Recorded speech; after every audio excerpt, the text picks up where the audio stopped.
Welcome to the Personal Pension Radio Podcast, where it's all about helping you complete your financial journey to retirement.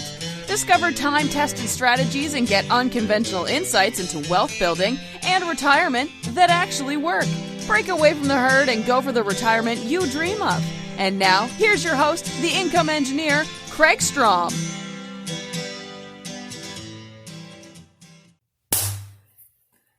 All right, welcome back to Personal Pension Radio. Yes, something different again. It's taking me a little while to get to episode 240. I've been planning out again how I'm going to continue to work the podcast into my schedule. With the coronavirus, the COVID-19 situation, and all of the pandemic, whatever you want to call it, we have been so busy. I'm grateful to be not only a certified financial planner to help people on the financial side of our house, I'm also grateful to be a paralegal on the law firm side of our operation. So I have been really busy. It's great. And I love the connections I've made with you, the listeners, folks out there in podcast land. Hello, wherever you are. I really appreciate the opportunity to connect. Also been just busy with clients and busy with introductions from the alliance partners that we have. We have alliance partners all over the country, CPAs, attorneys, other insurance advisors, other financial advisors and financial planners. And podcast planning has been a challenge. The other thing is that right now in Southern California where I'm recording, you can see that I'm clearly not in the workshop. I actually am trying to figure out how to podcast through the summer because sometimes it's just so hot when I get around to actually recording rather than cranking up the air conditioner in my shop, which I'm thankful I have. I just figured I need to find a way to do something different. And continuing on the theme of doing some more video, I've got this great setup here in my home. So I figured let's put it to work. Let's use it. So for those of you who are new to the show, yes, I am Kraig Strom. I am the income engineer. And yes, for those of you who have asked recently, I do actually own the nationally registered trademark as the income engineer. I am not an attorney. I am not a certified public accountant. I am a certified financial planner professional. I actually have to say it in that particular order. All that and how cool this might look and sound. Please don't act on things that you hear on my show as if you're hearing for advice for you personally. Please seek out the advice, I hope, of a certified financial planner. Please, goodness me, don't take advice from financial entertainers. Financial entertainers are people like Dave Ramsey who have radio shows and no business giving out financial advice in 30-second and 1-minute sound bites. Please do yourself a favor. Meet with a qualified, certified financial planner. Go over your specific situation before you start moving down a path to take action. And yes, I am unabashedly and on video raising my hand to say I would love to be that financial planner that you sit down and talk with. And in the age of technology nowadays, I meet with folks all over the country through the miracle of Zoom meetings. So we have meetings all the time now with our work, with our clients. We meet with folks all over the country. So if you'd like to get in touch, you can always send me an email. That's Kraig with a K at kraigstrom.com. Kraig with a K at kraigstrom.com. Now, I want to jump in today. Actually, I promised that I would share a deal of the week with a client of mine who listens to the show. And my deal of the week, because I am actually switching over to a new format for recording, is actually this microphone. Someone asked me recently how I do my podcast, and they want to do their own podcast and get set up and so forth. And he asked me a variety of questions, but a lot of them focused on tech. What kind of microphone should I buy? And I read this blog that says I should buy this one, and I read this one that says I should buy that one. Here's the thing. When I first started this podcast 239 episodes ago, I did all that research as well. This was several years ago. And I have to tell you, I was blown away by how much I could spend on doing a podcast at the time, it could be really expensive. One of the common themes that I heard, that I read consistently, was the most important thing that you can have in your podcast is good audio quality first. Audio quality was the number one thing. And then if you're going to do video quality, as I'm hopefully coming through okay on the video. But audio quality was the big deal. So I researched microphones. Long story short, a number of the big time podcasters were recording on Heil microphones, several different microphone styles that were $300, $400, $500 was the microphone that continued to come up and be recommended. And several times I read that the Audio-Technica ATR 2100, yeah, I remember it because I've told people about it 50 times.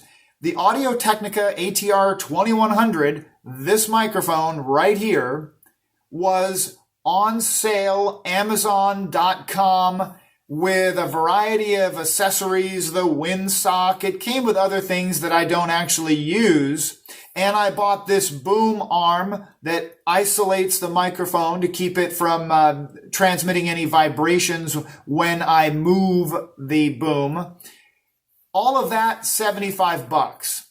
$75 versus $500 for the one that was most commonly recommended at the time when I bought it. Now, there's a million of them out there today. I would say, though, that it's still that $500 price point. You'll see, oh, this is the one you've got to have. It's amazing. Well, I would challenge anyone, because I challenge myself, I would challenge anyone to listen to a $500 podcast mic and listen to actually, this thing was $50. And then the boom was $25 or something like that. So this is a $50 to $60 microphone, and listen to the sound quality, and it sounds great. It comes across just fine. It sounds really good. Nice and clear directional mic. So my deal of the week is my Audio-Technica microphone for $75 total with the boom. That's a 67% savings. So for 567% less, I got a really good quality microphone and a boom to go with it to do my podcast. And then I'll probably go through some of my other podcast tech on another episode, because a lot of folks have emailed me, a lot of listeners have emailed me, friends asking, how do I do the podcast? That sounds really expensive. No, it's not really expensive at all. Now, I want to start with the first segment of my show is Watch Your Step. Watch Your Step. And today, I actually want to share a series. I have enough of them. I'm going to share a series of my own personal mistakes, my own personal missteps, so you can hopefully benefit from those missteps that I've taken, and I call those lessons learned. And I am so tired. So many times I am tired of learning lessons, but you got to keep learning, right? That's it. You just got to keep learning. So I'm going to share some of my personal mistakes in the Watch Your Step series, if you will. I don't know. I've got so many personal financial mistakes. I want you to know, as the listener, I want you to know that I am absolutely human, just like everybody else. If you've got a financial planner out there that doesn't admit to his or her mistakes, they are not being genuine. Every one of us are human beings. We are susceptible to making mistakes. So I want to share some of my personal mistakes, and these are things that I consider to be mistakes, right? I consider these to be my mistakes. Some folks may not look at them in the same way, and they might not think of them as mistakes. I'll just say that. So the first one I want to share is actually one that came up recently with a personal client. This is a personal client where he had actually reached out to me regarding buying a car versus leasing a car. Buying a car versus leasing a car. Now, There are situations where leasing a car makes sense. From a business perspective, most of the time, I'm saying business perspective is usually when it makes sense. It is not always right, whether it's a business transaction or not. I am not a fan of leasing a car. Essentially, renting a car long-term in a really expensive and complicated, confusing manner that is set up to benefit the dealership, that's just rot with problems, right? There's pitfalls all through there. So this client called and we talked, and I encouraged him to avoid, in his situation, avoid leasing a car. I encouraged him to seek out a low interest rate certified pre-owned purchase of a car, perhaps. Well, what he did was he went to the dealership on a weekend, got all excited about a car, got completely hornswoggled into a lease, and now has himself a 3-year lease on a vehicle, and a lease that he completely doesn't understand, has no idea what he signed. He doesn't know anything about lease negotiations. Now, full disclosure, neither do I. I have a car dealership license, means I can buy and sell cars at dealer auctions, and I really have a passion for cars. If you asked me to guide you through leasing a car, I would have to seriously sit down and put on my thinking cap and really go through and be very careful about studying Lease 101, because leasing is an extremely specific type of car or vehicle acquisition. It's essentially set up to benefit the dealerships and the finance companies. It's got all kinds of pitfalls in a lease contract. And this guy called me. I said, whoa, you shouldn't lease. The payments are so high if I finance it. Well, he went in and I'm going to say it. He got suckered, hornswoggled into a lease because it sounded good and we'll give you money for your trade-in and yada, yada, yada, and a low payment and sounds good. Well, now that he looks at his lease and he came back and we touched base on it and I asked him some questions about his lease that he didn't know. He went back and looked at it and he went, right? So he did not understand the full scope of what he had signed.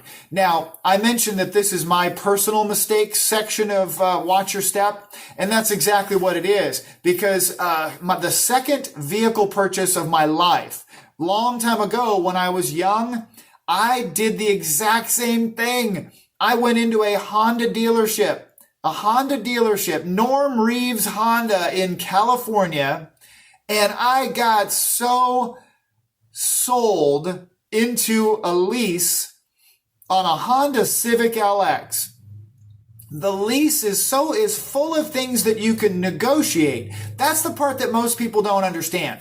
That a lease is a contract you can negotiate. You can specifically negotiate certain aspects of the contract, but you have to understand leasing. You have to really understand leasing to make sure that you know what you can and what you can't negotiate. I knew nothing. Just like my client recently, I knew nothing. I went in and I signed like, oh my gosh, I get to drive out of here with this car for $250 a month. This is amazing. Well, I didn't understand the mileage. I didn't understand the built-in interest rate. I didn't understand the various different components. I didn't understand the gap coverage. I understood nothing.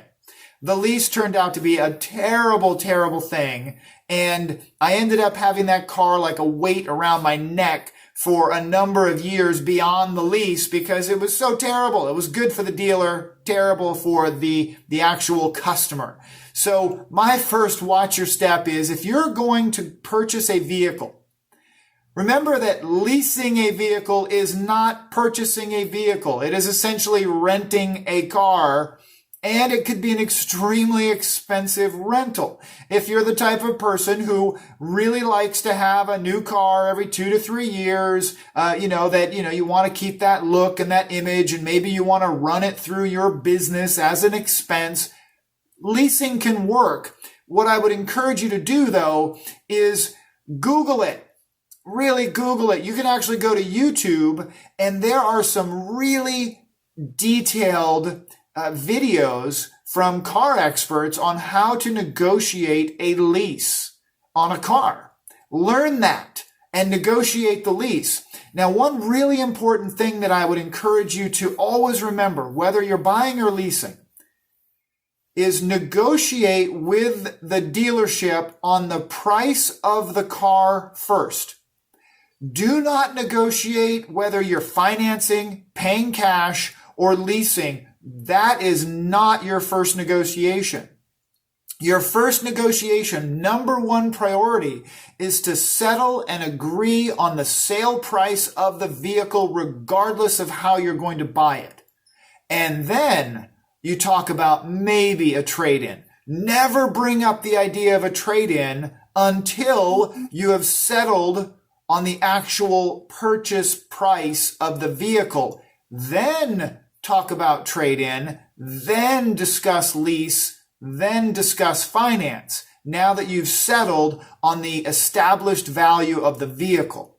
So that's my watch your step. I'll have some more because goodness knows I've got a ton of personal mistakes that I can share, and I want to share those so that you can watch your step as well.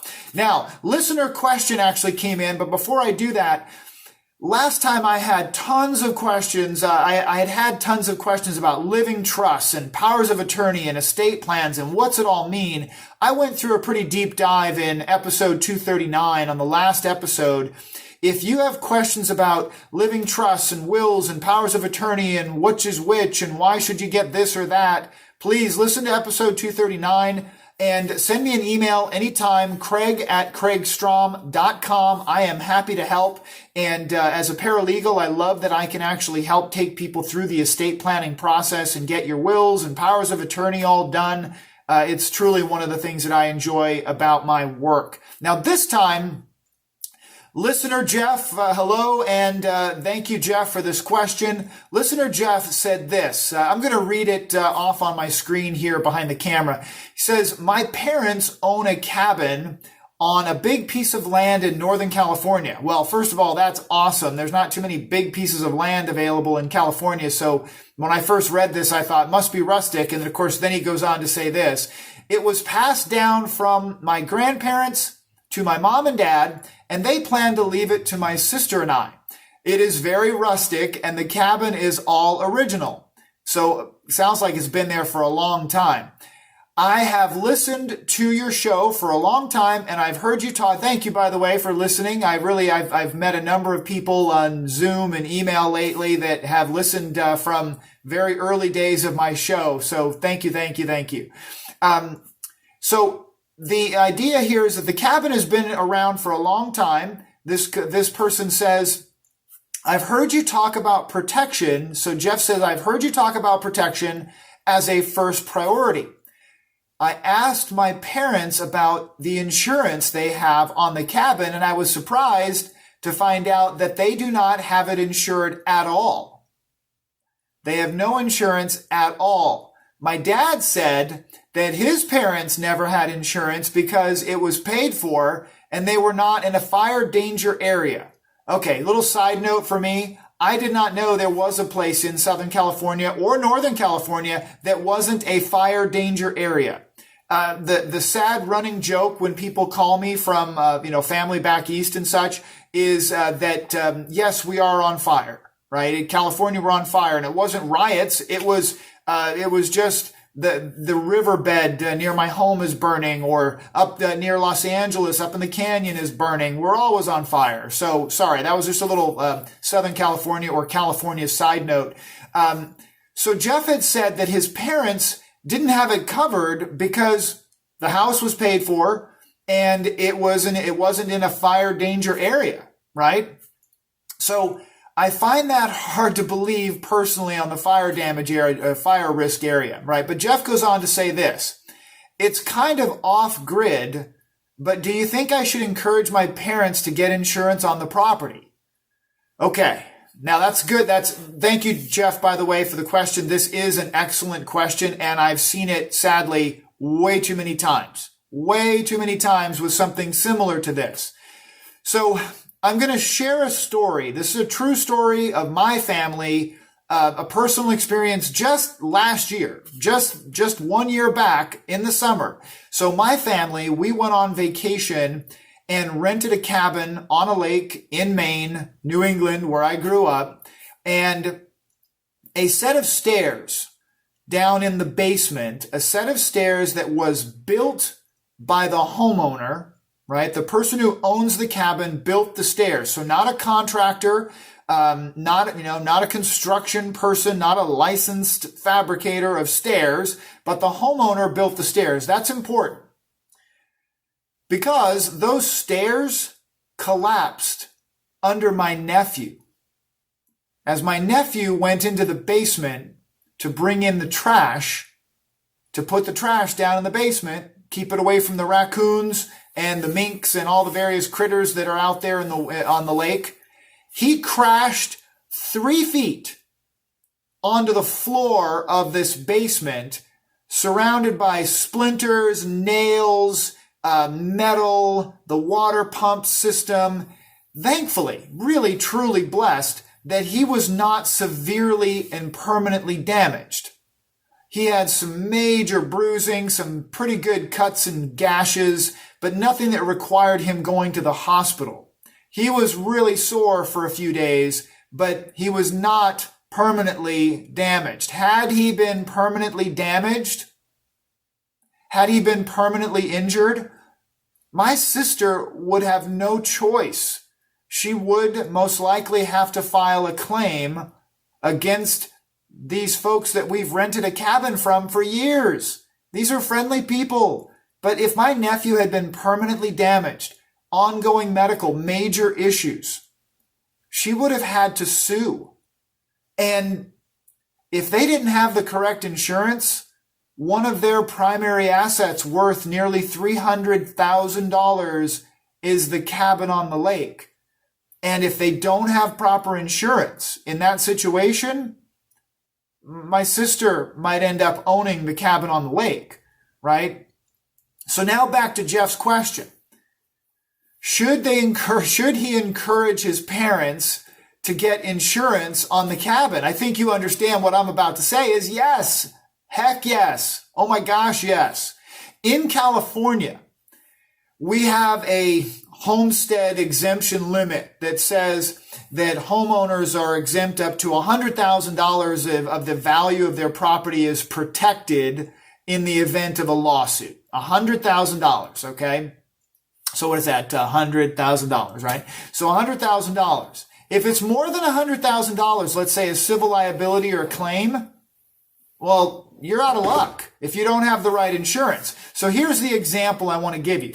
The example is this. Let's say you have this cabin. It's off grid. Maybe it has a septic system, but it has running water from a well. It has plumbing.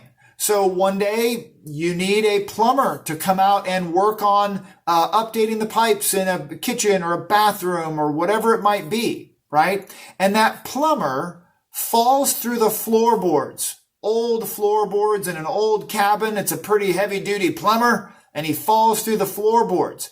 And he's permanently disabled. He's not dead. He's not paralyzed, but he's unable to actually use his hand, right? He compound. This is true stories, by the way. I'm just overlaying it on Jeff's story. These are situations that I've seen, that we've seen at our law firm, okay? That the plumber is permanently disabled. Compound fracture of his hand severs nerves, and he's no longer able to really use his hand with the dexterity that he needs to be a plumber. He is no longer able to be a plumber. Fell through the floor of an old cabin in California, right? Well, now he has to sue because he has now lost his wages. He had another 10 years, minimum of 10 years left to work. He makes $80,000 a year plus medical bills. What do you think the lawsuit's going to come out to? Probably in the neighborhood of $900,000 to $1 million. So without proper insurance on that cabin, that plumber will own the cabin now. And the cabin, I'm sure, is not worth $100,000. A cabin on a sizable piece of land in California, no matter what, is probably worth $500,000 minimum. So the plumber now owns the cabin because the judgment was $1 million. And of course, mom and dad probably don't have $1 million to hand over. So yeah, that's a problem. That's one major example. And then here again, another true story. This is a really tough situation, but you have to put yourself in these situations and say, okay, well, yeah, it hasn't happened to me at this point.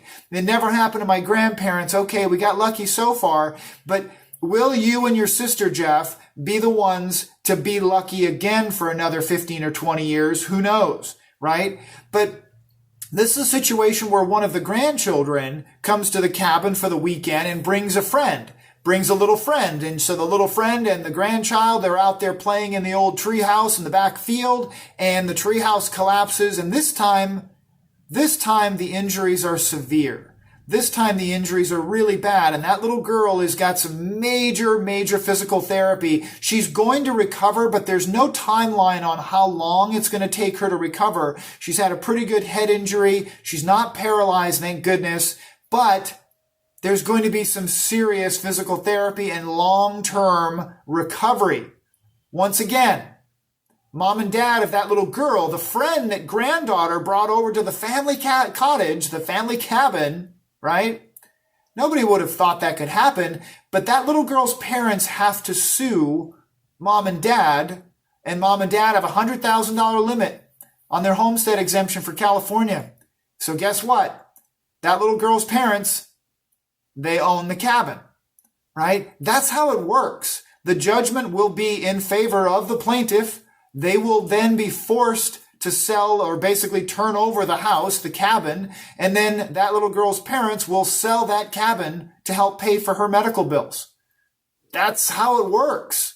So the answer to the question is yes, yes, yes. Get insurance. The bottom line is get insurance on everything that you can.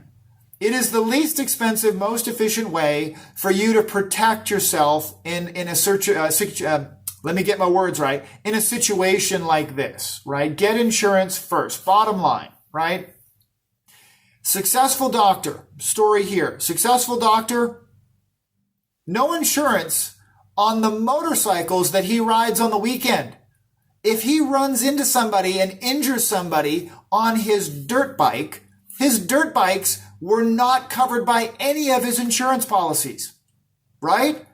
Insure everything that you might own, drive, use, anything that could possibly come up where somebody gets injured on that thing or by that thing, get it covered.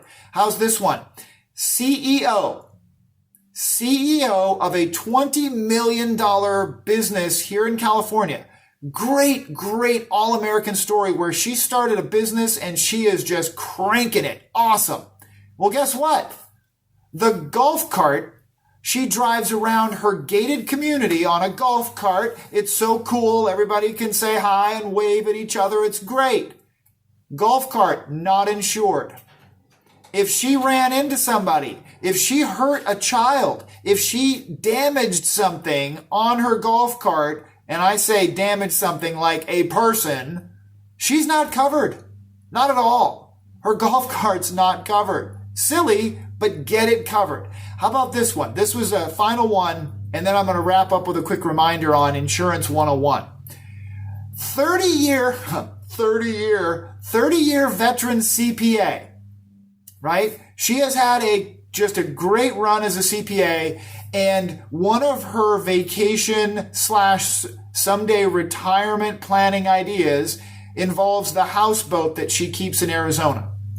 She loves her houseboat in Arizona, and she doesn't rent it. She's the only one who uses it, but she regularly invites friends and family to come over to the houseboat.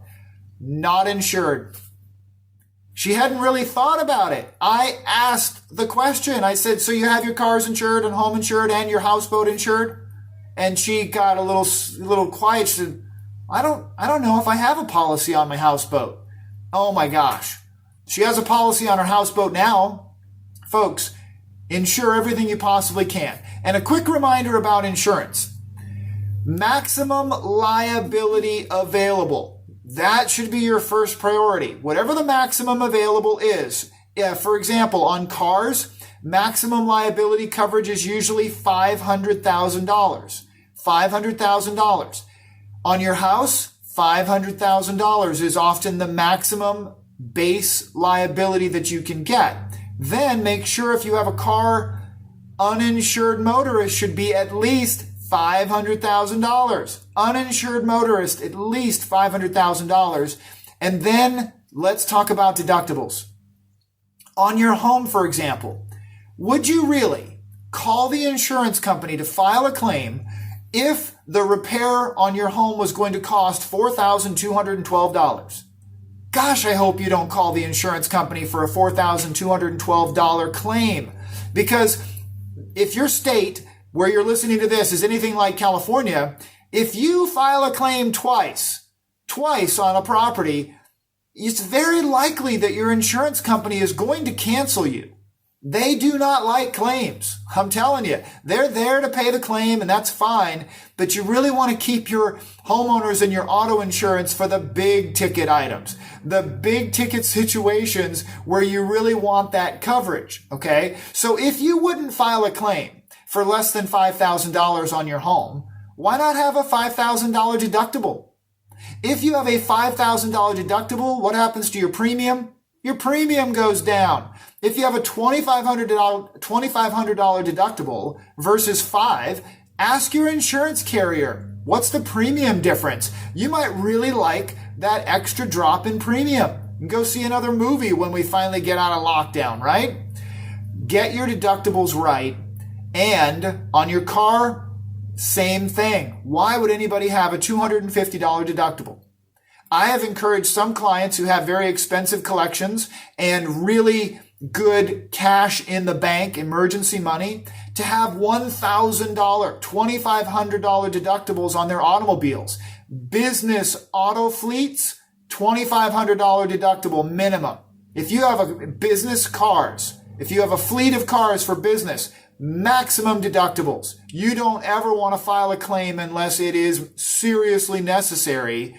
And then you'll pay the $5,000 or $2,500 deductible and the insurance comes in and covers you. So maximum deductibles. Now, that's going to wrap it up for today. If you have questions about your personal insurance, your protection, your life insurance, car insurance, disability insurance, send me an email, Kraig@kraigstrom.com, Kraig@kraigstrom.com, and we'll get together, review your personal situation. Remember, I am the income engineer, and maximum retirement income planning, for example, it starts with proper protection. You've got to make sure that you are safe and protected on your way to the best lifestyle you can get in retirement. I'll talk to you again soon. Take care. Thank you for listening to the Personal Pension Radio podcast. We took notes for you, so if you missed any part of the show, you can find a full transcript of each episode at personalpensionradio.com. Be sure to download your free retirement income crisis report at personalpensionradio.com. While you're at it, we would appreciate some iTunes love. Please leave us a fantastic rating on iTunes by going to personalpensionradio.com/iTunes. Thanks again for listening. Now for the disclosure. Information presented is for educational purposes only and is not intended for solicitation, sale or purchase of any security or financial product. Be sure to first consult with a qualified financial advisor and your tax professional before implementing any strategy discussed here. The term personal pension refers to a marketing name designed to educate future retirees and retirees about the economic principles behind creating their own pension-like income. The term personal pension is not intended to be confused with a defined benefit pension plan offered by an employer or by a government entity.